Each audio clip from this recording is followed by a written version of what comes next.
In the political sphere, we are losing first the moral high ground as the beacon of leadership for freedom in the world.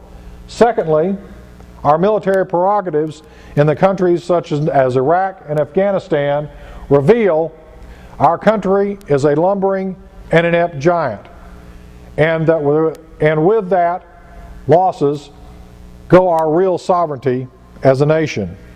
Third, then, our financial independence.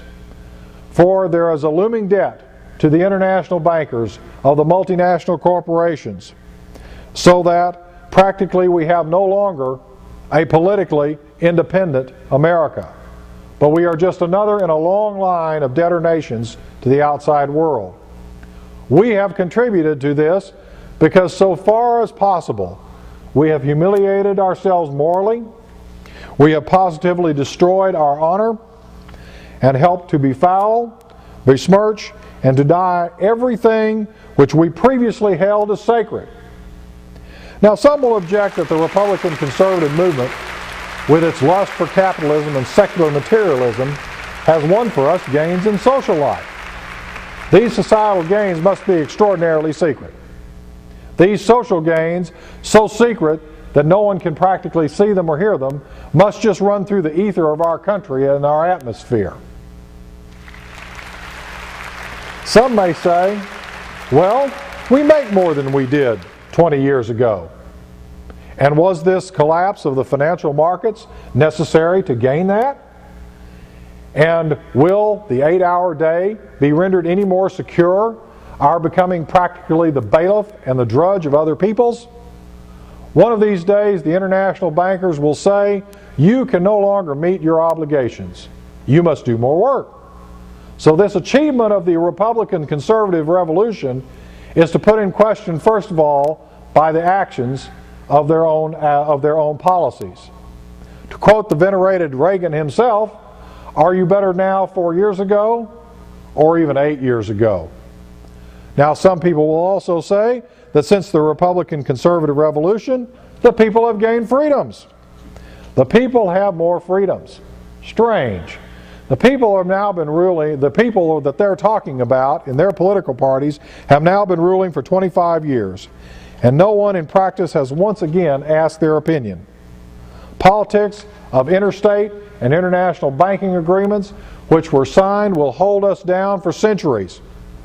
And who signed these treaties? The people? No. Financial elites which one day presented themselves as being governmental officials. And at their election, people have nothing else to do but to consider whether elect them or not. If we elect them, then we, by our election, are condoning their policies.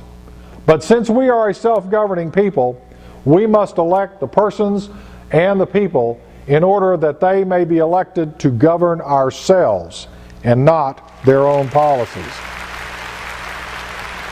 Thank you. Then some people have said that we are the guardians and protectors of our freedom through this Republican conservative movement. Another one of those things that we cannot very easily see. It is, of course, true that one can walk down the street and he can go to a meeting, he can go in and out of his business, but in general, if he's wise, he'll keep his mouth shut. For if, as in former times of just a few years ago, extraordinary care had to be taken that no one would let slip any comment that should be considered or treated as unpatriotic, now a man has to take even greater care than before that he doesn't say anything to insult the majesty of the great powers that be, or at least of W. And if we ask, who was responsible for these misfortunes of the conservative revolution, then we must inquire as to who profited from the collapse of the markets and who is now profiting with a soaring stock market while the middle class suffers with stagnant unemployment. And the answer to that question? Banks and stock exchanges. They're flourishing now more than ever before. We were told that any regulation of capitalism would destroy the people's will to make money. We are not fighting the mega rich. We're not even fighting Christian capitalism. We are fighting the very concept of capitalism. We are seeking to make people completely free. Christian capitalism, or the kinder and gentler capitalism as promised by Bush 1, is already as good as destroyed. The international mega-rich, with their stock exchange and stock swaps and their other financial instruments, here and abroad, have seen exploding capital gains, disproportionate to all others in the middle class. And the middle class continues to lose ground. It is only the international stock exchange and loan capital and this so-called supra-state capital which has profited from the collapse of our economic life. The capital which receives its character from this single superstate capital which fancies itself to be above all other nations and which already rules over most peoples, regardless of whether it take the form of the dollar, the pound, the Deutschmark, the yen, the yuan, or by any other name. And if we ask who was responsible for this misfortune, the international bankers of today would be unthinkable to our forefathers of even a single generation ago. It would never come without the founders of this mega-rich society, this 1%. The rich have not grown poorer. They gradually get more and more bloated. And if you don't believe me, I would ask you to look at the widening gap between the rich and the poor in the last 40 years. In 1973, the average CEO made 23 times the amount of his factory worker on the floor. Today, he makes 282 times that of his bereft worker. No, assuredly the rich have not suffered any privations.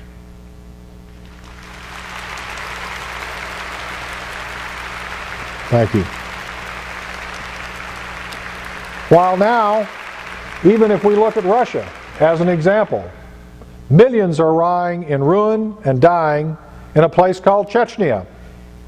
Yet the Russian mega-rich travel by private jets through Europe, live in the finest hotels, and do themselves better than the millions who they once claimed only to fight for against the bourgeois. The old Soviet commissars, they don't suffer.